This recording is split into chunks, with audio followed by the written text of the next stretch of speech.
cooperación interinstitucional que nos permita a nosotros como organización de la sociedad civil aportar a esta noble institución.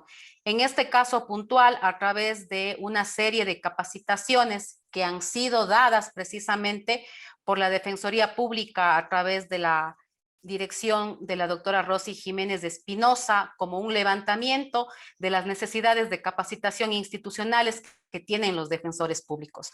Yo felicito realmente que los defensores estén en constante capacitación. Durante el confinamiento supimos utilizar de mejor manera la tecnología y a través de la plataforma de Zoom dimos alrededor de 16 capacitaciones a cerca de 600 defensores públicos.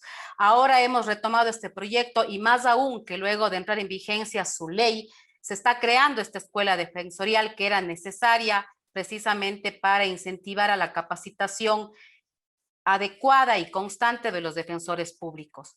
Este proyecto es apoyado por la fundación alemana, la Fundación Heinz Sendel. Está justamente aquí la doctora Ana Lucía Robles, quien se va a dirigir a ustedes en un momento. Y para nosotros es importante como sociedad civil siempre recibir ese apoyo técnico y financiero de la cooperación internacional y claro está, triangular esta ayuda incidiendo en esta institución pública que nos ha abierto las puertas, como es la Defensoría Pública. Damos un cordial saludo al doctor Ángel Torres, que esta vez no nos acompaña a través de Rosy Jiménez de Espinosa.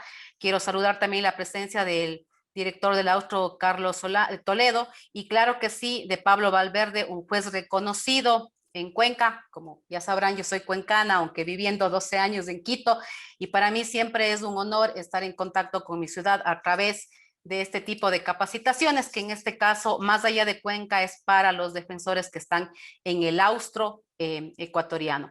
Muchas gracias por su persistencia, muchas gracias por estar aquí haciendo estas capacitaciones que no solamente son en la plataforma de Zoom, sino además los defensores públicos tienen que cumplir tareas en la plataforma de Moodle, autoevaluarse, y eso dice mucho del compromiso que ellos tienen con la institución. Agradecer finalmente a la Universidad Técnica Particular de Loja, que nos apoya con el aval académico, una universidad a la vanguardia que ha sido de las primeras en el país especializadas en educación a distancia, y claro está, nos cayó como anillo al dedo en esta época de pandemia poder contar con el aval de ellos, que significa que estas actividades son de calidad y que los certificados que reciben los defensores públicos son de calidad. Muchísimas gracias a ustedes por permitirnos colaborar y vamos a seguir con esta serie de capacitaciones en la Escuela Defensorial y siempre mi cariño especial por todos los defensores públicos. Muchas gracias a la doctora Mónica Vanegas Cedillo. A continuación tenemos las palabras de Ana Lucía Robles, directora de programas Fundación Hans Seidel Ecuador. Bienvenida, doctora. Buenas tardes con todos. Mónica, un especial saludo al doctor Pablo Valverde. Muchas gracias por su acogida en este evento. Para la Fundación Hans Seidel realmente es un honor y un orgullo poder trabajar con contrapartes tan efectivas como son la Fundación Hacienda Ecuador, que estamos ampliando el margen de apoyo, de capacitación. Para nosotros es muy importante aportar en este país. Nosotros somos una fundación alemana, pero es muy importante aportar en este país para lo que es la capacitación. Por eso agradezco su presencia y felicito su presencia, pues realmente uno nunca deja de aprender y nunca debe dejar de aprender. Cada día es un aprendizaje, y qué mejor capacitarse, con los expertos como vamos a tener el día de hoy. Solamente eso, muchísimas gracias por su presencia. Muchas gracias por su participación. Para la inauguración de este evento contamos con la intervención de la Coordinadora General de Gestión de la Defensoría Pública, Rosy Jiménez. Bienvenida, doctora.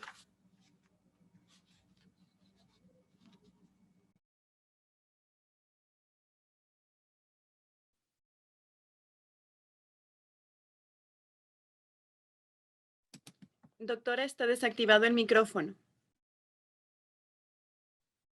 Ahí está. Muchísimas gracias. Mil disculpas.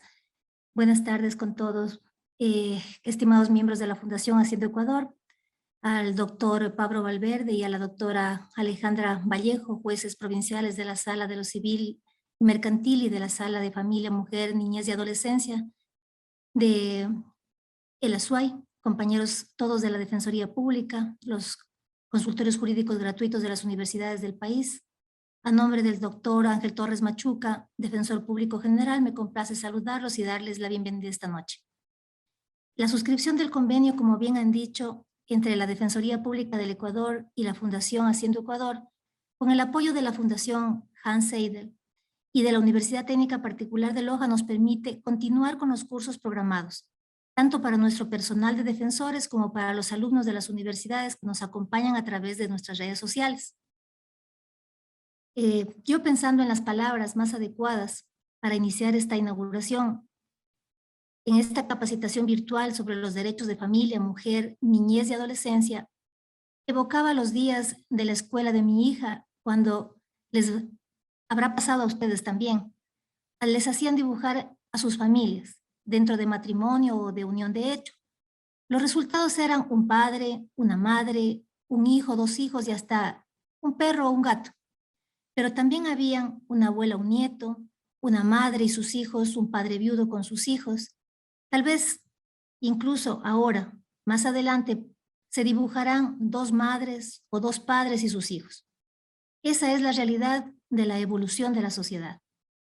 Debemos, como defensores, conocer la normativa actual, en concordancia con los derechos de los grupos vulnerables, de niños, niños, adolescentes, mujeres, personas con capacidad reducida, adultos mayores, que, como señala la Constitución en el artículo 35 y siguientes, es uno de los deberes del Estado. El de brindar protección, apoyo, promover su desarrollo integral en un entorno familiar, escolar, social, comunitario, dentro de afectividad y seguridad. La materia que es de dominio de los panelistas que nos acompañarán en estos 2 días de capacitación es de gran importancia para garantizar la justicia y la satisfacción de necesidades sociales, afectivo-emocionales y culturales, que pasan por garantizar el sustento al fijar beneficios adicionales, medidas de amparo ante agresiones, tomando en cuenta las necesidades de la subsistencia de las personas perjudicadas, así como también velar porque no se vulneren los derechos de custodia o de visitas en favor de los menores, aquellos que han sido trasladados o se retienen en otro país distinto al de su residencia habitual. Tema que, por su importancia, justamente la Corte Nacional el día de ayer fue abordado como parte de sus gestiones, el crear y aprobar un procedimiento para los procesos por sustracción internacional de menores. Espero que estas capacitaciones que la Defensoría Pública, ahora con su escuela defensorial, tienen preparadas para ustedes y podamos escuchar con atención y además pasar todas las pruebas dentro de la plataforma que para ustedes ha sido preparada con todo cariño. Les deseo éxito en su vida profesional y buenas tardes. Agradecemos la intervención de la doctora Rosy Jiménez, Coordinadora General de Gestión de la Defensoría Pública, y de esta manera damos por inaugurada la jornada de capacitación. Recordamos a los asistentes mantener encendidas sus cámaras, silenciar los micrófonos por respeto a los facilitadores y a los participantes. A su vez, recordarles que deben registrar su asistencia mediante el link que será enviado al chat. Además, solicitamos a los asistentes enviar a través del chat de Zoom las preguntas para el expositor, mismas que se leerán y se contestarán al término de la intervención. Iniciamos esta jornada con la intervención del doctor Pablo Valverde, doctor en jurisprudencia, especialista superior en Derecho Procesal, mediador familiar y magíster en Derecho Procesal. Se ha desempeñado como juez provincial de la Sala de lo Civil y Mercantil, cojuez temporal de la Corte Nacional de Justicia, juez nacional, presidente de la Corte Provincial de Justicia de Azuay, secretario Juzgado Segundo Civil de Cuenca, secretario Tribunal Penal de Morona, Santiago, procurador síndico del municipio del Cantón El Tambo. Ha realizado varias capacitaciones en materia de derecho constitucional, familia, civil, mercantil, procesal, notarial. Damos la bienvenida al doctor Pablo Valverde, quien tendrá 60 minutos para su exposición. Bienvenido, doctor. Buenas noches, muchísimas gracias. No sé si me están escuchando bien. Perfecto. Agradezco mucho a las instituciones que han organizado este evento académico. Para mí es un gusto poder compartir con ustedes estos momentos en temas importantes de lo que significa la defensa de los derechos y el ejercicio de la abogacía a través de la Defensoría Pública. Agradezco mucho las palabras del doctor Carlos Toledo, mi colega con quien me honra una amistad y muy generoso en sus expresiones. Les saludo también al doctor Patricio Rosero. Y bueno, como saben decir, en Cuenca vamos al grano.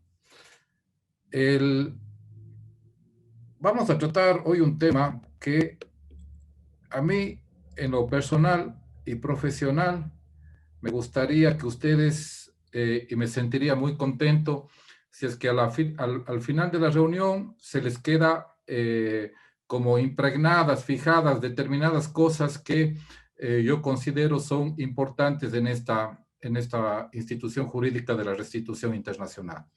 Y también quiero que ustedes, yo felicito la participación, pero también creo que tenemos que estar claros que como funcionarios públicos tenemos la responsabilidad de capacitarnos de forma permanente. Es nuestro derecho, pero también es nuestra obligación.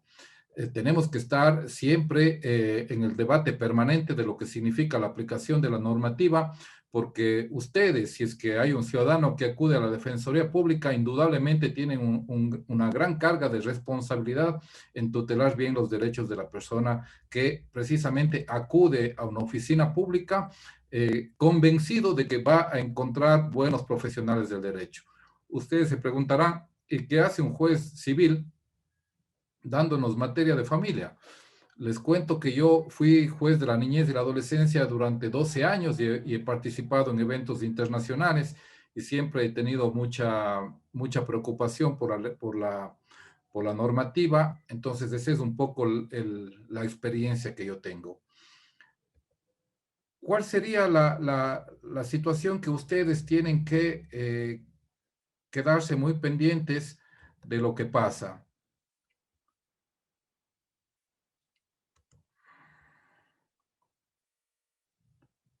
Un momentito para...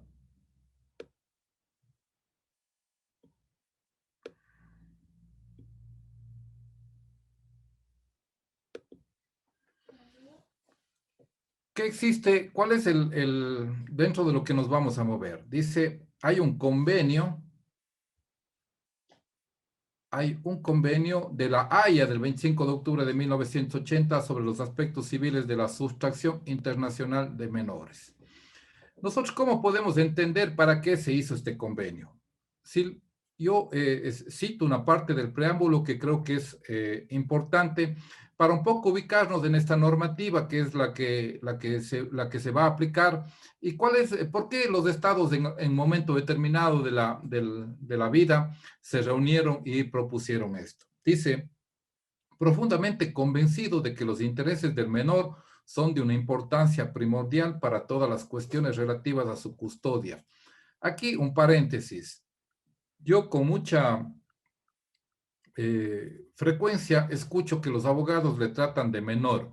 Si bien hay algunos tratados internacionales que efectivamente utilizan esta expresión, lo técnicamente justo es tratarles como niños y adolescentes, ¿no? Recuerden que nosotros tenemos un código orgánico y ahí precisamente por todas las consideraciones que se hizo de lo que podría significar esta palabra menor, se prefirió utilizar niños, niñas y adolescentes. Entonces, lo técnicamente correcto es utilizar esa expresión. Deseosos de proteger al menor en el plano internacional de los efectos perjudiciales que podría ocasionarle un traslado o una retención ilícita. Nosotros estamos claros que si es que le trasladamos a un niño, ¿no?, de un país a otro, sin las debidas autorizaciones que de los progenitores o de las personas a cargo del cuidado del niño, niña o adolescente, indudablemente le estamos separando de todo lo que significa el medio natural en el que se está desenvolviendo y ya podríamos imaginarnos cuál va a ser el perjuicio que tenga ese niño, niña o adolescente que viva las circunstancias que están viviendo. Entonces, la situación es completamente, digamos que se justifica la preocupación y por qué de este convenio internacional, y nosotros siempre como abogados tenemos que hacer el ejercicio de ponernos en los zapatos de la persona que pueda estar viviendo una situación de esta, y nos podremos dar cuenta que la violentación de sus derechos es bastante potente. Luego dice, la verdadera víctima de una sustracción de menores es el propio menor, es decir, es el titular de ese derecho a vivir en las condiciones que él quiere vivir. Es el que sufre por perder de repente su equilibrio, es el que sufre el trauma de ser separado del progenitor, que siempre había visto a su lado, es el que sienta la incertidumbre y la frustración que resultan de la necesidad de adaptarse a un idioma extranjero, a condiciones culturales que no le son familiares, a nuevos profesores y a una familia desconocida. Es decir, si nosotros le trasladamos a un niño, niña o adolescente a otro país, indudablemente le estamos, como dije antes, sacándole de su hábitat donde que él está, donde que él prefiere hacer su vida, y aparte de eso, si es que nosotros le llevamos a un país donde que se habla otro idioma, donde que hay unas situaciones de costumbres radicalmente diferentes a las nuestras, la repercusión en la violentación de sus derechos indudablemente que será mayor. O sea, dependerá, yo creo que hay una notable diferencia que yo le lleve a un niño a Perú, que le lleve a Colombia, a que le lleve al Asia, por ejemplo, ¿no es cierto? ¿Cuál es la finalidad del convenio? ¿Para qué se firmó esto? Ya vimos el preámbulo. Dice, garantizar la restitución inmediata. Entonces, aquí ya vamos encontrando algunas palabras que yo quiero que al final de la jornada ustedes nunca se olviden. La restitución inmediata de los menores trasladados o retenidos de manera ilícita en cualquier estado contratante. Los estados dicen cómo se tiene que provocar la restitución a través de un mecanismo que permita que sea lo más rápido posible. Nosotros como abogados y especialistas que somos en esta materia, nosotros decimos, pero claro, si los niños, niñas y adolescentes son grupos de atención prioritaria y preferente, están sometidos a jueces especializados, a defensores especializados, a fiscales especializados, pero indudablemente el procedimiento se tiene que hacer de tal forma que la restitución sea inmediata. ¿Y por qué? ¿Por qué se pone énfasis en estas dos expresiones? Pensemos a un niño que le trasladamos al Asia, ¿no? A cualquier país del Asia, y qué tiempo, si es que él está 5 semanas, ¿cómo será el regreso de él? O si está 1 año y medio. Va a haber una notable diferencia en las repercusiones que haya tenido. Entonces, ¿qué es lo que quiere este convenio? Este convenio lo que quiere precisamente es que una vez que se logra detectar en dónde pueda estar el niño o el adolescente, de que se le sacó de su país sin las autorizaciones respectivas, hacerle que regrese en la forma más rápida posible, precisamente para volver al estado en el que estaba. Nosotros alguna vez, como abogados, sabemos la teoría del daño y cuál es el tema de la reparación integral. ¿Qué dice?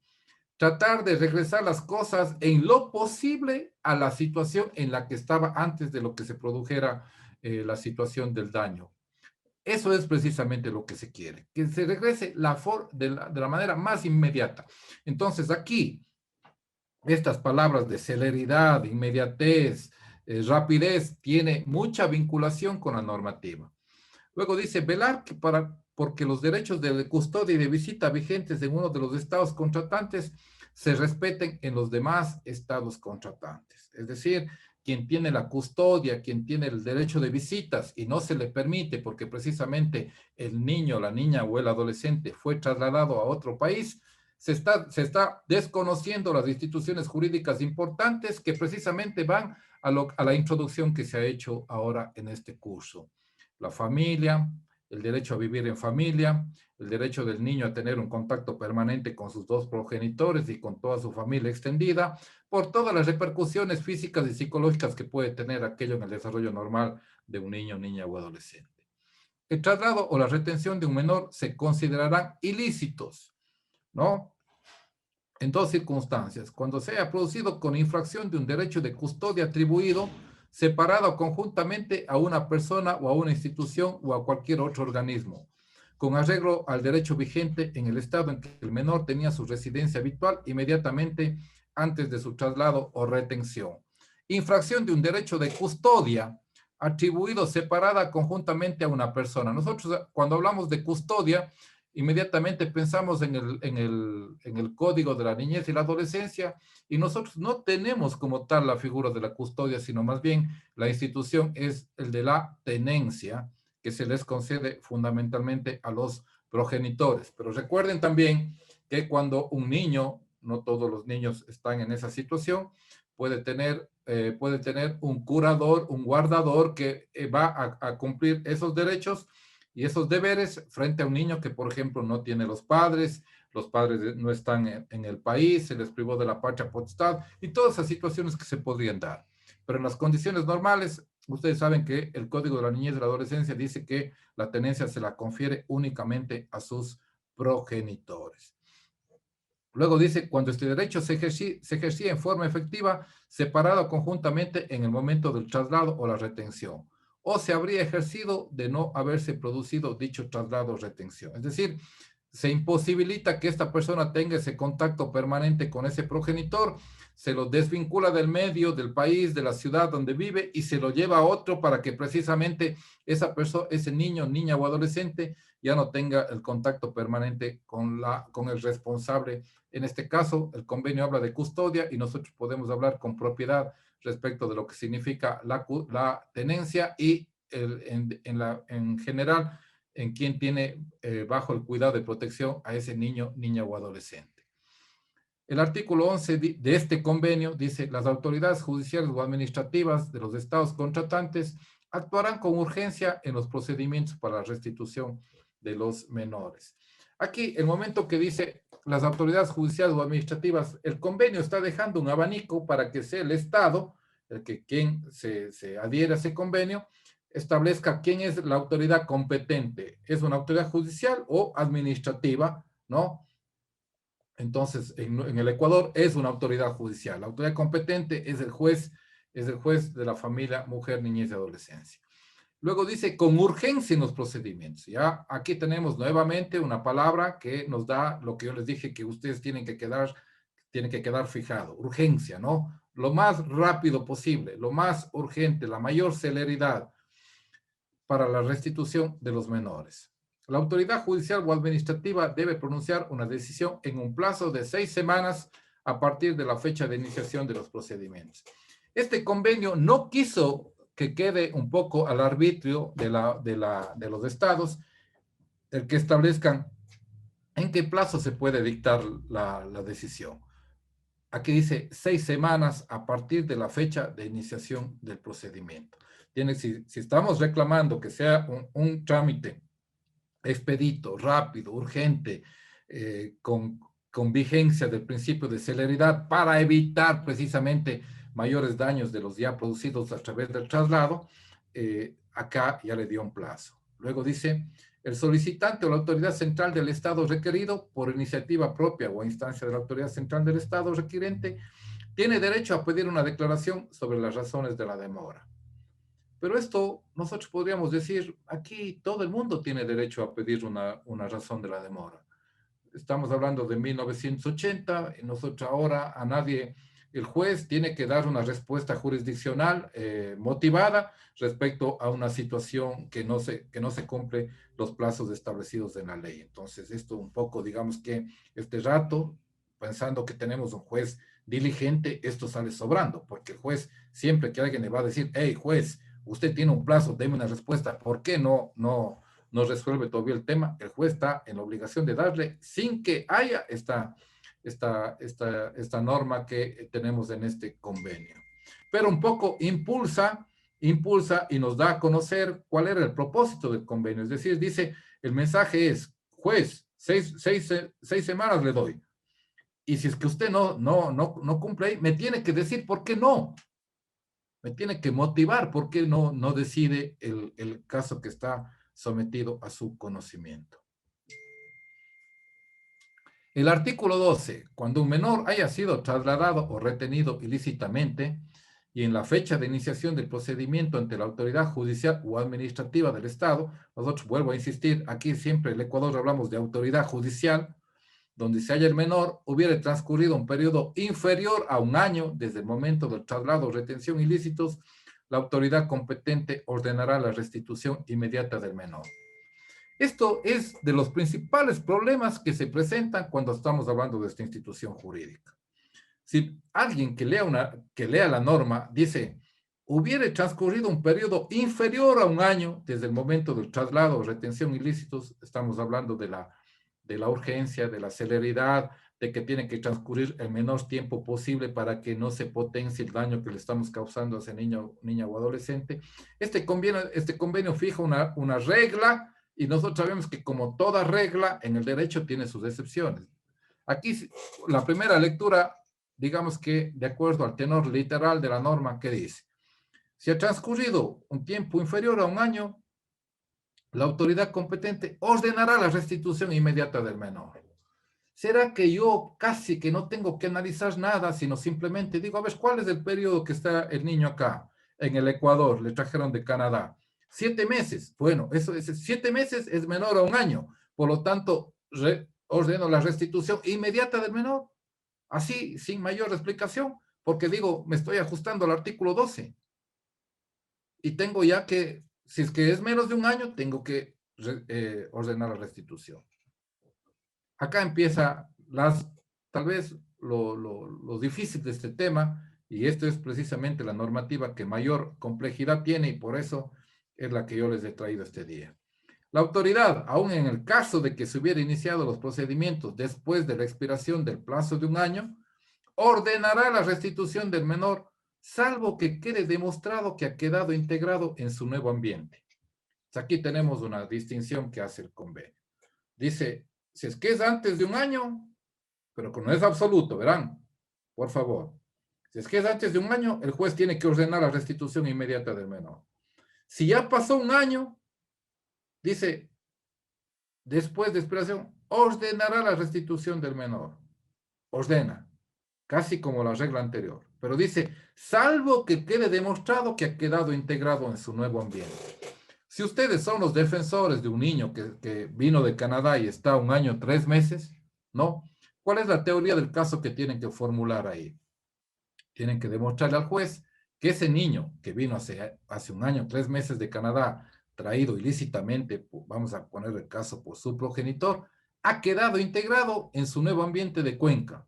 Es decir, el niño está estudiando, tiene un hogar que le garantiza todos los derechos, tiene un acceso a alimentación, tiene acceso a todo ese abanico de derechos que están en el Código de la Niñez, está viviendo en una casa, goza de plena salud física, emocional e intelectual, tiene un desarrollo normal, está estudiando, tiene un grupo de amigos, se ha acoplado muy bien al ambiente de la ciudad de Cuenca, de alguna forma se ha acostumbrado a su nuevo hábitat que, si bien en un inicio estuvo forzado, pero después el adolescente o el niño está plenamente convencido que aquí puede hacer su vida.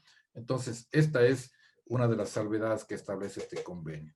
Entonces, ahí hay un gran despliegue de medios probatorios que tendría que hacer el abogado para convencerle al juez de que él ha quedado integrado en su nuevo ambiente. Ese sería, por ejemplo, una teoría del caso de un abogado de la Defensoría Pública que esté en esos supuestos que están en la normativa. Cuando la autoridad tenga razones para creer que el menor ha sido trasladado a otro estado, podrá suspender el procedimiento o rechazar la solicitud del menor. ¿Por qué? Porque la competencia está dada en tanto en cuanto el niño esté aquí y por lo tanto yo como juez voy a resolver que ese niño que está en Cuenca tiene o no que regresar a Canadá de donde le trajo su progenitor. Pero si me entero, y esto no crean que no ha pasado, pasa muchas ocasiones, donde que el padre, por ejemplo, seguimos con el ejemplo del padre, se enteró que ya le pusieron la denuncia de que le trajo ilegalmente al niño, esa noche coge las maletas y se va por tierra, pasa la frontera sur del Ecuador y ya está en Perú. ¿Qué competencia tengo yo como juez si es que ya el niño no está aquí? Y yo ya no podría ordenar que el niño regrese. Por eso dice, podrá suspender el procedimiento o rechazar la solicitud del menor. ¿Por qué suspender? Porque yo podría suspender hasta ver si es que el niño regresa. O si es que ya definitivamente no le puedo localizar y ya pasa el tiempo excesivo, tendría que rechazar la solicitud del menor, de la persona que hizo, ¿no? Otro artículo que es complicado. Artículo 13. Verán que el 12 nos fija algunas reglas. Si es que es menos de un año, le ordeno el regreso del niño. Si es que ya pasó un año, regreso del niño, siempre y cuando no se justifica que él ya está acostumbrado en este ambiente. Esas son las reglas generales que establece la situación. Pero ahora bien, veamos qué dice el 13. No obstante lo dispuesto en el artículo precedente, es decir, no obstante las reglas que se fijó, la autoridad del Estado requerido no está obligada a ordenar la restitución. Si es que la persona, el organismo que se opone, demuestra. O sea, no ha pasado el año. Recuerden, no ha pasado el año. Está 8 meses. ¿Cuándo? La persona, institución o organismo que se hubiera hecho cargo de la persona del menor no ejercía de modo efectivo el derecho de custodia en el momento en que fue trasladado, retenido o había consentido o posteriormente aceptado el traslado o retención. Es decir, se logra justificar que si bien pudo haber tenido un origen, digamos que chueco, contrario a derecho, sin embargo, luego yo puedo verificar y puedo demostrarle al juez que efectivamente él no tenía la custodia, no tenía la tenencia como inicialmente alegó ante el juez, o había consentido, posteriormente aceptado el traslado o retención. Es decir, yo a un inicio no tenía el medio probatorio, pero luego me consigo. Nosotros ya sabemos cuáles son los medios probatorios de los que yo me puedo valer para efectivamente demostrarle al juez que si bien en un inicio no hubo alguna situación o él, a pesar que dice que no dio la autorización, yo sí puedo conseguir un documento que verifica que esa persona sí autorizó. Porque ahí, ¿qué pasaría? Ahí ya no es ilegal, pues. Ya no es ilegal. Es decir, el traslado más bien es conforme a derecho porque es más, el otro progenitor autorizó que yo le pueda trasladar a ese niño o adolescente. Ahora, otra cosa es que, por ejemplo, me haya autorizado el traslado, pero yo, por ejemplo, me estoy excediendo en el tiempo que él permitió. Existe un grave riesgo de que la restitución lo exponga a un peligro físico o psíquico, o que de cualquier otra manera ponga al menor en una situación intolerable. Verán que aquí utilizamos expresiones que se pueden prestar para muchas interpretaciones, ¿no? ¿Qué es una situación intolerable? Creo que nadie estaría en capacidad de decir, la situación intolerable es esto. Ya depende de los hechos propios del caso específico. Pero aquí dice, les ponga un peligro físico psíquico. Entonces, ¿qué? Yo voy a demostrar que efectivamente la madre le trajo y de alguna forma vino huyendo porque estuvo sometido a una situación de extrema violencia ese niño en el hogar en el que vivíamos, porque ese niño, el padre era una persona completamente agresiva. Ya habíamos agotado una serie de medidas para tener una vida en paz, sin embargo, él no cumplía toda la situación a la que él se había responsabilizado y por lo tanto el momento que regrese ese niño a la casa definitivamente va a estar en una situación intolerable frente al conjunto de derechos que tiene ese niño. Entonces, si ven que un poco les decía, hey, un año, como quien dice, no pregunte nada, devuélvale. No, no, no, no. Si yo como abogado logro probar que es menos de un año, pero hay un grave riesgo de que la restitución les ponga a un peligro físico, psíquico, o que de cualquier manera le ponga en una situación intolerable, el juez tiene que valorar eso y definitivamente puede negar la restitución del niño. Y esto es uno de los casos, digamos que no hay muchos casos en el Ecuador sobre esto, pero de los pocos casos que se presentan, esta es una de las fundamentales cosas que se debaten en un proceso. ¿Por qué? Porque digamos que habrá casos donde que le trae efectivamente sin ningún tipo de antecedente, pero aquí la mayoría de los casos son antecedentes de violencia, antecedentes de una vida insoportable en el lugar donde que estaba, donde que precisamente el progenitor que le trae lo hace en resguardo de los derechos y porque seguramente ya se ve agotado que ahí no puede. Ustedes, por ejemplo, tenemos que reflexionar cómo es la tutela de los derechos humanos en forma general en todos los países y veremos que no en todos los países hay las suficientes garantías. Entonces, si es que usted considera que en el país que está viviendo no va a alcanzar que los derechos de su hijo sean tutelados y que el Estado verdaderamente proteja, a lo mejor se ve en la imperiosa necesidad de salir de ese país para que encontrar en otro Estado, ¿no?, la protección y tutela de los derechos del niño, niña o adolescente. La autoridad, asimismo, podrá negarse a ordenar la restitución si comprueba que el propio menor se opone a la que resulta apropiado tener en cuenta sus opiniones. Al examinar las circunstancias, tendrá en cuenta la información sobre la situación. A ver, esto no nos es ajeno, nosotros decimos inmediatamente como abogados, pensamos, pero claro, si el derecho de la niñez, el Código de la Niñez y la Adolescencia ordena que el juez le tiene que oír obligadamente al niño y adolescente y tomar muy en cuenta las situaciones que él diga, salvo que lo que él diga afecte el derecho, el principio del interés superior, su derecho a tener el ejercicio progresivo de sus derechos y en forma integral. Entonces, aquí le pone un poco énfasis al tema de que, ¿qué dice el menor? ¿Cuáles son los argumentos que diga el menor? Y eso, naturalmente, le tiene que escuchar el juez y el juez tomará una decisión en base a lo que precisamente le diga el niño o el adolescente. Entonces, recapitulamos. En un inicio dijimos, si es que es menos de un año, inmediatamente el juez ordena que el niño o el adolescente sea restituido a su hogar. Después ya dijimos que si pasa un año, puede ordenar la restitución, salvo que se demuestre que el niño está ya, digamos que, habituado en el medio que está. Pero el artículo 13 ya nos da 3 excepciones al tema del año y obviamente al tema de más del año, a pesar de que no se demuestre de que el niño no está habituado. Y es el hecho de que no tenía la tutela la persona, existe un grave riesgo y lo que pueda decir el niño o adolescente sobre lo que le está pasando.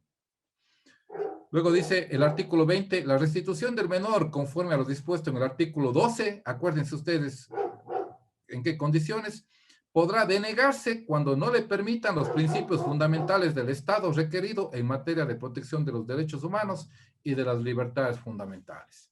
Aquí, ¿qué podríamos pensar? Por ejemplo, nosotros tenemos ya una política pública en lo que significa los derechos, tenemos un catálogo de derechos tanto constitucionales como se materializan también a través del Código Orgánico de la Niñez y la Adolescencia. Entonces, nosotros nos hemos adscrito a la Convención de los Derechos del Niño, ¿no? Hacemos esa legislación nuestra, tenemos los derechos constitucionales, los derechos que están, como digo, materializados en los diferentes códigos. Y, por ejemplo, alguien nos podría decir, hey, si es que el niño, usted le traslada a este país, el niño tiene que someterse a trabajos forzados porque él está en una edad de 13 años y en el país en el que está, efectivamente, a todo adolescente que cumple 13 años, tiene que someterse a un año de trabajo forzado a cargo de tal institución. Eso creo que podría ser, por ejemplo, una situación que establece el artículo 20. Entonces, recuerdan lo que yo les dije, en un principio tenemos un tema absoluto, ¿no? Hay que regresarle al niño o al adolescente, pero después ya el artículo 12, si bien pone la excepción de pasado el año, pero luego el 13 establece otras excepciones y ahora el artículo 20 dice, podrá denegarse cuando no lo permitan los principios fundamentales del Estado requerido en materia de protección de los derechos humanos y de las libertades fundamentales. Pero ¿cuál sería nuestra conclusión aquí? Nuestra conclusión es que hay que regresarle al niño porque efectivamente se ha afectado los derechos de custodia y de tenencia y se lo ha trasladado a otro país ilícitamente, sin contar con la autorización de las personas que tenían que hacerlo. Y todos sabemos que hay que regresarle al niño porque precisamente se le desarraigó de su medio natural, social, familiar en el que se estaba desenvolviendo, y eso le va a traer graves consecuencias en su desarrollo emocional, psíquico, fisiológico, que ese niño pueda tener en el otro estado, y además se le vulnera sus derechos de tener un contacto permanente con su padre y todo. Esa es un poco, digamos que lo que yo les decía, hay que fijarse que este convenio es lo que quiere, pero luego este mismo convenio ha dicho, no va a proceder la restitución de ese niño, niña o adolescente cuando estemos frente a determinados casos. Entonces, ¿qué vamos a requerir? Si la regla general es que ese niño, niña o adolescente tiene que regresar y las excepciones son puntuales, requiere una altísima carga argumentativa. ¿De quién? Tanto del juez, que va a tener que resolver y que se acoja a una de estas excepciones y va a tener que dar buenas razones de por qué no les regresa al niño, niña o adolescente, ¿no? Así como también la carga argumentativa y probatoria del abogado que sostenga que ese niño, niña o adolescente no tiene que regresar al país porque está en una de las circunstancias que establece el convenio y que precisamente le dan la posibilidad al juez de ordenar que no se le restituya. Entonces, aquí hay una gran carga argumentativa probatoria para el abogado y para el juez cuando va a resolver, dar las buenas razones. Entonces, si yo soy un abogado que tengo una teoría del caso vinculada con una de las excepciones frente a la restitución, tengo que darle muy buenas razones y aportar buenos elementos que justifiquen la causal en la que yo estoy fundamentando que el niño no tiene que ser restituido, para que de tal forma el juez, recuerden ustedes, ¿para qué sirve la prueba? Para convencerle al juez que los hechos han ocurrido de determinada forma y no de la otra forma que está argumentando la contraparte. Entonces, este es el trabajo que como abogados les va a tocar hacer a ustedes. Indudablemente, si están al otro lado y pidiendo la restitución, van a tener que demostrar que efectivamente se cumplen todos los presupuestos para restituirle al niño, niña o adolescente, y no está en ninguno de los casos de las excepciones que ha establecido este convenio para que el juez no pueda ordenar la restitución. El Código de la Niñez y la Adolescencia, ¿qué dice? Protección contra el traslado y retención ilícito de niños, niñas y adolescentes. Se prohíbe el traslado y la retención de niñas, niños y adolescentes cuando violen el ejercicio de la patria potestad, el régimen de visitas o las normas sobre autorización para salir del país. Los niños, niñas y adolescentes que han sido trasladados o retenidos ilegalmente tienen derecho a ser reintegrados a su medio familiar y a gozar de las visitas de sus progenitores y otros parientes de conformidad con lo previsto en este código. El Estado tomará todas las medidas que sean necesarias para lograr el regreso y reinserción familiar del niño, niña o adolescente que se encuentre en la situación prevista en este artículo. El análisis debe abarcar los escenarios previstos en el artículo 12, 13 y 20 del convenio, que es lo que hemos visto, ¿no? El peligro o sufrimiento intolerable al que se sometería una niña, niño al ordenar su retorno, que es la excepción, la primera excepción. Tutelar las garantías y salvaguardar las propuestas que propone el Comité de los Derechos del Niño, es decir, dice, estos deberían ser los estándares mínimos que debería observar un juzgador cuando está frente a un caso como estos. ¿Qué dice? El niño, expresar su propia opinión, eso es una garantía, y ya sabemos nosotros que eso no es discrecional del juez, el juez siempre le tiene que escuchar al niño, niña o adolescente. Dice, determinación de los hechos con profesionales altamente calificados. ¿Cómo puedo yo, como juez, llegar a concluir si es que ese niño o adolescente está efectivamente bien en el medio, ¿no? O que tiene un gravísimo peligro si es que yo no tengo informes de profesionales altamente calificados? Recuerden que yo estoy desenvolviéndome, valga la situación, en un escritorio. ¿Cómo yo puedo? Por eso yo les ponía énfasis, son todos los elementos probatorios que ustedes van a traer. Y si si hay informes de profesionales, estos tienen que ser técnicamente realizados, como digo, de tal forma que le ayuden al juez a visualizar cuál es la situación que está viviendo ese niño o adolescente, cuál es el posible escenario que podría vivir ese niño o adolescente si es que el juez ordena la restitución, y cuál es el posible escenario que vive ese niño, niña o adolescente en el caso de que el juez no ordenara la restitución. Las decisiones deben ser motivadas, justificadas y explicadas. Evaluar el impacto de la decisión en los derechos del niño. Esto es un estándar que obviamente no solo es un consejo, sino está constitucionalizado. La motivación de la decisión respecto cuando se resuelve sobre los derechos de las personas.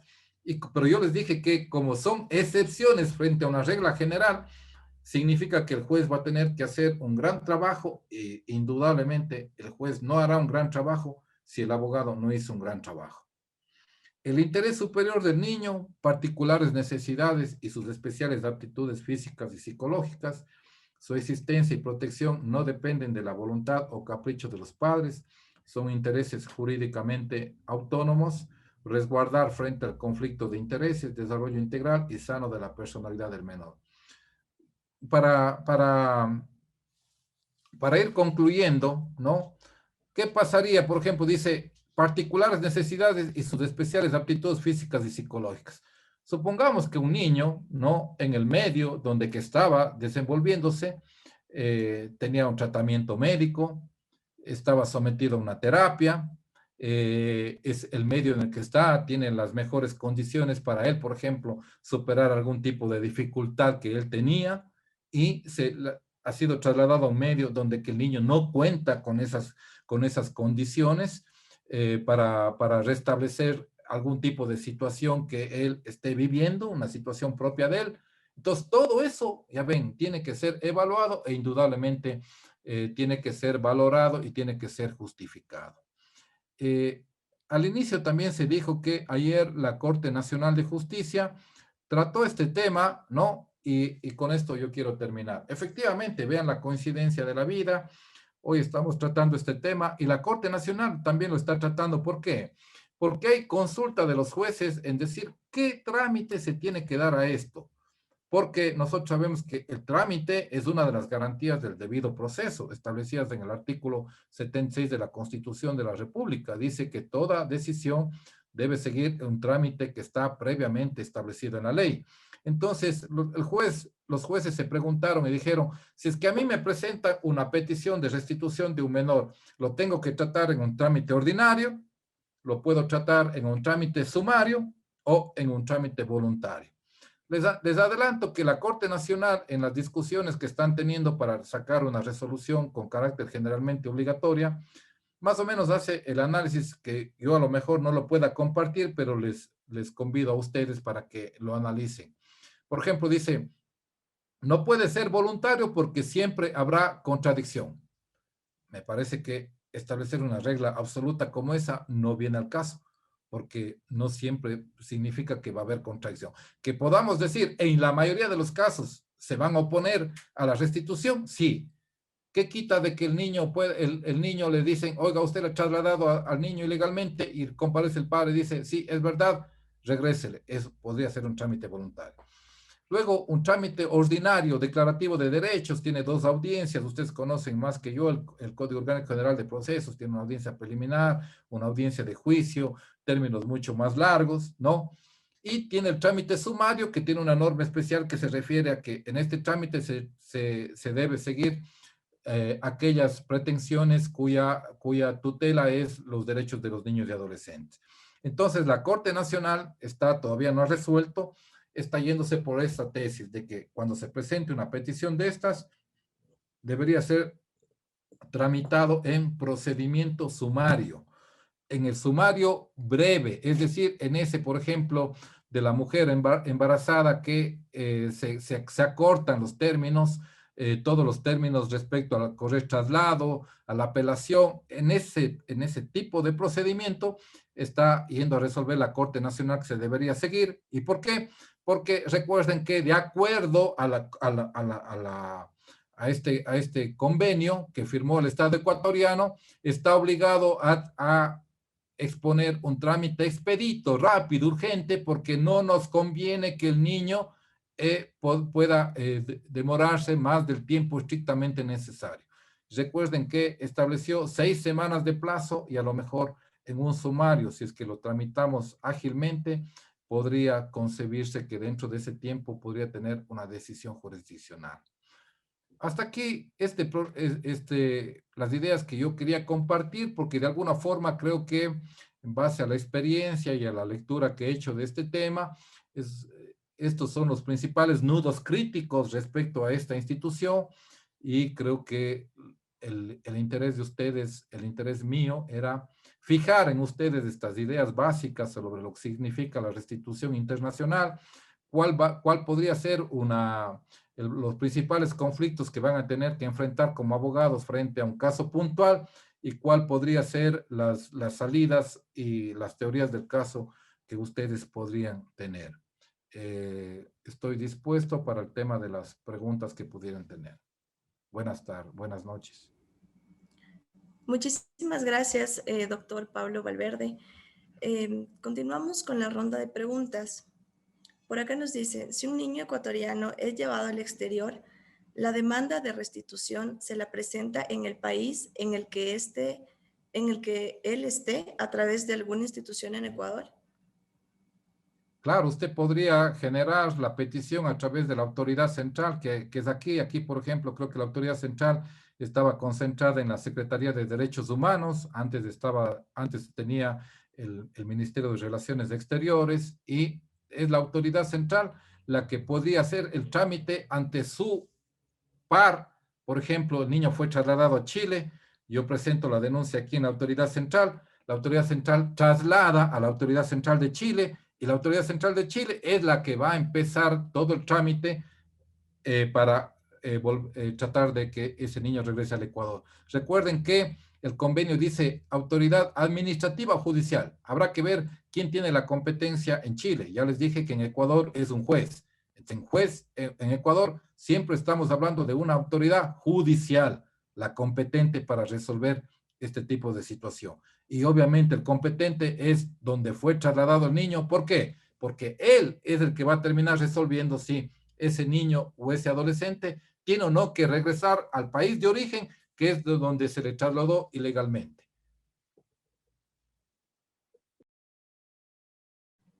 Muchas gracias, doctor. Por acá tenemos otra pregunta. Nos dicen, cuando un juez niega la restitución de menor porque escucha al niño y dice que su progenitor lo golpea y por eso no desea regresar. Ya, a ver, dijimos que como no puede ser de otra forma, la opinión del niño, del adolescente, tiene que ser, digamos que un puntal de la resolución del juez. Pero el juez tiene que valorar todo.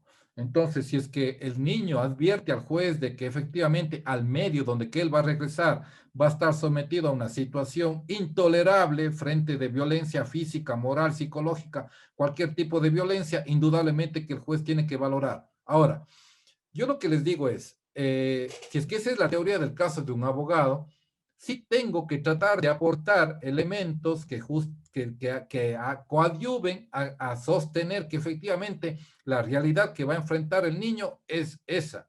Si es que yo, por ejemplo, tengo prueba documental que ya le puse la denuncia en el país en el que yo estaba, que ya se dictaron medidas de protección, y si luego viene un niño y me dice que si es que yo le regreso al país de origen, él va a estar sometido a ese tipo de violencia, indudablemente que lo que él me está diciendo está corroborado por prueba documental.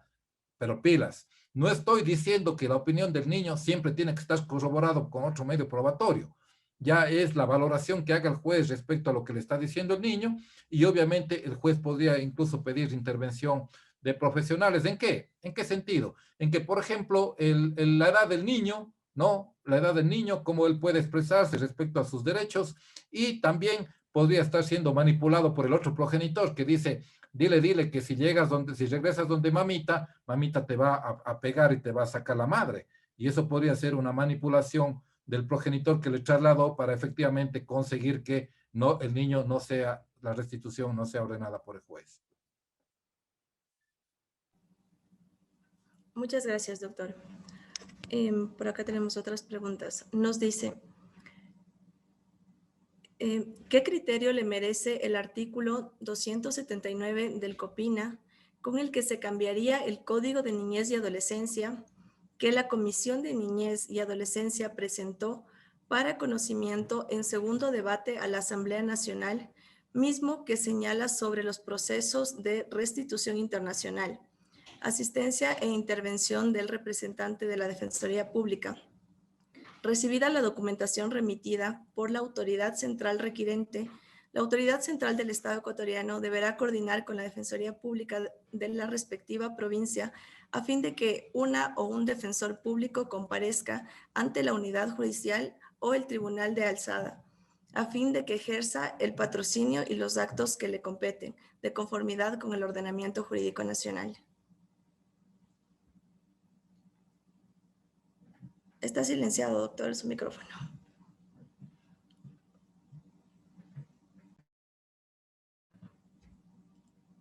A ver, eso está muy bien. ¿Por qué? Porque si es que la persona no tiene defensa acá, ¿quién va a tutelar los intereses de esa persona?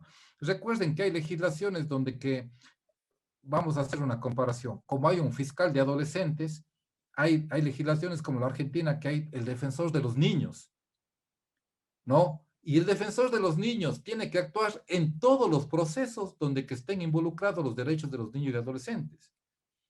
Es un poco lo que antes había la figura del fiscal. Siempre se le llamaba al fiscal a que emita una opinión, ¿no? Entonces, en otras legislaciones hay eso. Por ejemplo, es evidente que si es que no hay quien defienda los derechos, ¿quién tiene que ser? El defensor público, porque no estamos esperando la actuación de un defensor particular, porque esa persona nunca podría dar. Vamos a poner un ejemplo. Si es que le trasladan ilegalmente desde Chile y esta persona no tiene ni los recursos económicos, ni tiene nadie aquí en el Ecuador que pueda defender su tesis de que efectivamente él tenía la custodia y que le trasladaron ilegalmente, que él jamás dio autorización y que todos los papeles están en regla en Chile, ¿cómo él traslada toda esa documentación? Entonces, es mejor que lo haga a través del organismo y aquí en este caso, de lo que entendería, de lo que usted me ha dicho a través de la pregunta, está muy bien que la canalice a través de la Defensoría Pública porque estamos hablando de profesionales del derecho que están plenamente capacitados y son especializados en esta materia. Gracias, doctor. Nos dicen, a más del juez, ¿qué papel juega el cónsul o canciller del país donde se encuentra el niño para la restitución? Ninguno, porque el que juega el papel más bien es la autoridad central de cada país. Porque la autoridad central es el par en cada país y, por ejemplo, a ver, gráficamente, le trajeron de Chile. La señora está en Chile, no puede venir al Ecuador por cualquier circunstancia que quiera. ¿A través de qué, de quién ella hace el reclamo? Dice, hey, un ratito, se fueron llevando a mi hijo de 5 años. ¿A través de quién hace? A través de la autoridad central de Chile, que pasa a su par en el Ecuador y le dice, hey, compadre, aquí tengo una denuncia de que a este niño, hijo de tal persona, y con esta documentación que te traslado, le trasladaron ilegalmente al Ecuador y me dicen que está en la ciudad de Cuenca y que está viviendo en la calle Borrero 325. Entonces, ahí la autoridad central, y de acuerdo a esa reforma que se propone, traslada a un defensor público y el defensor público asume la defensa de esa señora que está en Chile y que no puede trasladarse. Gracias, doctor. Por acá nos dan dos preguntas más. ¿El juez ecuatoriano tiene la competencia para conocer una restitución de un menor que es extranjero y que sus padres también son extranjeros? Vamos a hablar aquí técnicamente. La competencia, ¿por qué es? Territorio, personas, materia y grados, ¿no? Entonces, aquí la competencia nace del territorio. ¿Por qué del territorio? ¿Dónde está el niño? Donde le trasladaron al niño. Vamos a suponer un ejemplo. Le trajeron de Chile y le llevaron a ese hermoso cantón de mi provincia, Paute. ¿Quién es el juez competente? El juez de Paute. El juez de Paute multicompetente. ¿Por qué? Porque ahí está el niño. Él es el que tiene mejor información. Él puede mandar a hacer todos a elaborar todos los informes técnicos necesarios que me permitan conocer en qué condiciones está ese niño en Paute, ¿no es cierto?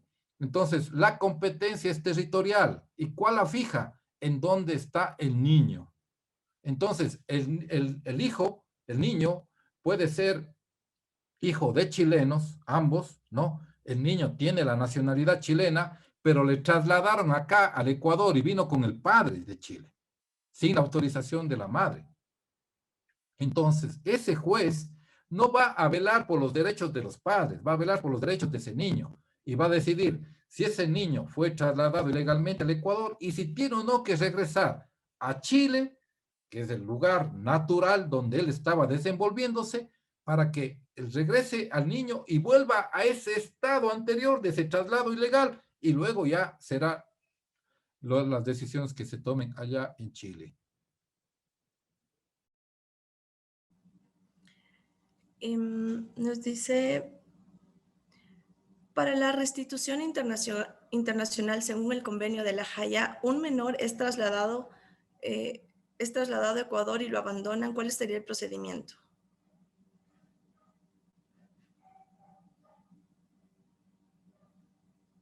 Está silenciado su micrófono, doctor.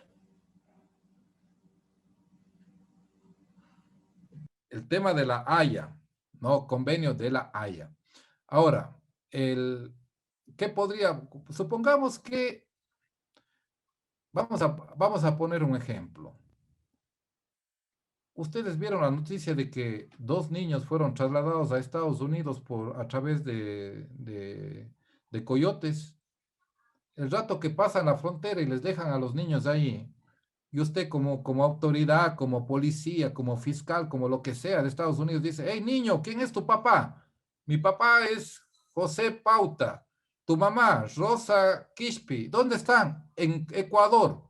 ¿Cómo se conecta usted con ellos? ¿Qué va a tocar? Dictar medidas de protección para estos niños para que estén en las mejores condiciones posibles y tratar de recabar información de los progenitores para saber qué pasó con los niños.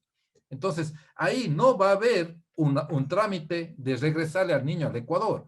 Va a haber un trámite primero de medidas de protección y luego, si es que ya de la información que empiece a venir, yo llego a determinar que esos niños fueron trasladados ilegalmente y por lo tanto ya tengo toda la comunicación donde vivían los niños, indudablemente que yo como juez puedo ordenar que sean restituidos al lugar donde que estaban, pero ya con la debida información de calidad que me permita resolver de que efectivamente lo mejor para esos niños es regresarles al lugar donde que estaban. O sea, eso va a ser un trámite mucho más largo, porque ¿cuál es la noticia que yo tengo? Que le encontraron a estos niños aquí. ¿De dónde son? Del Japón. ¿Quién les trajo? No sé. ¿Dónde le encontraron? En la calle. Les trajeron unos traficantes, se sintieron perseguidos por la policía y les dejaron ahí. Yo no tengo mayor información a este rato. Entonces yo tengo que velar por los derechos de esos niños de forma urgente, inmediata, pero estabilizarles aquí y luego ver qué medidas puedo ir tomando.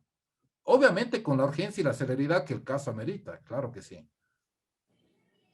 Doctor, disculpe, buenas noches, ¿me escucha? Te escucho perfectamente. Sí, me presento, soy Maricilia Dora García, yo estuve encargada de casos de restitución algunos años en Defensoría, bueno, ya estoy en otro subproceso. Yo quería, en complemento de lo que usted indica, que me parece muy bueno el tema, porque de verdad es un tema que desconocen en general y es bueno conocer de estos casos particulares. No son muchos, pero son muy necesarios conocerlos. Yo solamente quería hacerle una acotación en relación, que le hicieron una consulta en relación a los cuerpos diplomáticos, cuál es la participación de ellos dentro de estos convenios. Efectivamente, como figuras, como partes procesales no figuran, pero depende del interés de cada país la participación en el proceso. Se lo digo en casos específicos que he tenido de Estados Unidos y de Panamá.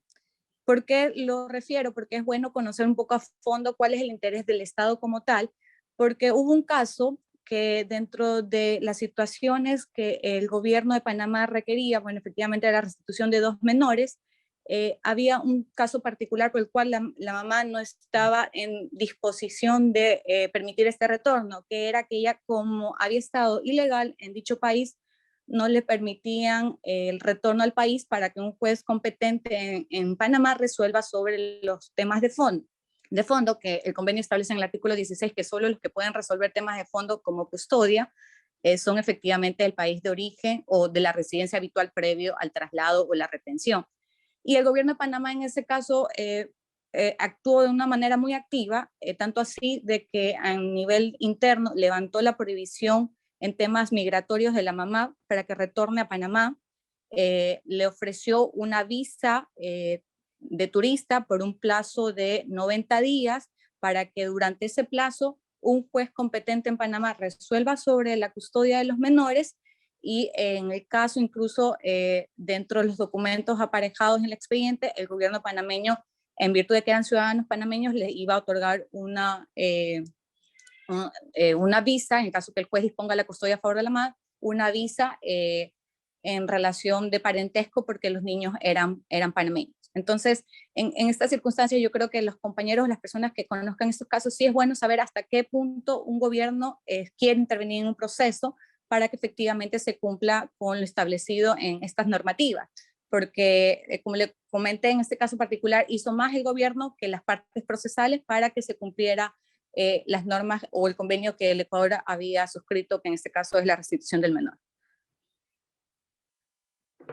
A ver, yo creo que son los hechos los que van dando las respuestas que tenga que dar el órgano jurisdiccional. En el caso que yo les decía, si por ejemplo vienen unos niños del Japón y están siendo abandonados, ¿dónde tiene que recurrir el juez para recabar información de esos niños? Indudablemente que al ministerio más cercano, que ni siquiera creo que hay en el Ecuador, un ministerio de un embajador de Japón va a tener, creo que Perú tiene el embajador de Japón, trasladar comunicaciones allá, valerme del ministerio de aquí, para que con el par, el ministerio, el embajador allá, empezar a recabar información de quiénes podrían ser los posibles padres del guagua, para luego, con esas investigaciones, localización, empezar a ver qué pasó con esos niños. Porque, por ejemplo, alguien podría decir, yo cómo puedo concluir que fueron trasladados ilegalmente, pero si allá incluso los padres ni siquiera pueden saber dónde están los niños. Y el rato que yo descubra datos mínimos del niño, voy a pedir todo el apoyo internacional. Voy a ser un juez diligente y voy a ser un abogado diligente que le pida al juez de que recabemos toda la información en el extranjero, porque este rato no tenemos nada acá. Indudablemente, si es que usted, por ejemplo, supóngase que le pida apoyo la persona de Chile y le dice, señor juez, yo no puedo trasladar la comunicación y justificarle que efectivamente yo tenía la tenencia, pero por favor mueva al Ministerio de Relaciones Exteriores, ellos tienen la documentación necesaria. Indudablemente, o sea, todo depende del caso concreto.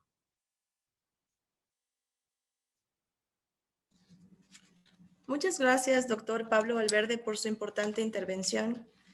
Agradecemos a las autoridades, coordinadores, nuevamente al facilitador y asistentes por su participación a esta capacitación.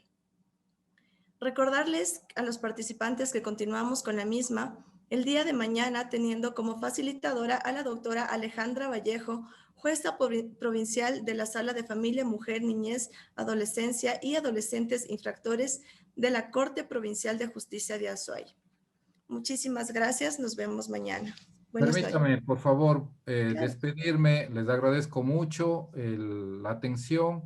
Espero de verdad que estos temas que son importantes y en los que tenemos que tener buena información para hacer un buen trabajo como defensores públicos, sin duda haya podido contribuir con granito de arena para ser mejores abogados. Recuerden siempre que el consejo que nos dieron nuestros profesores fue: hay que leer en forma permanente.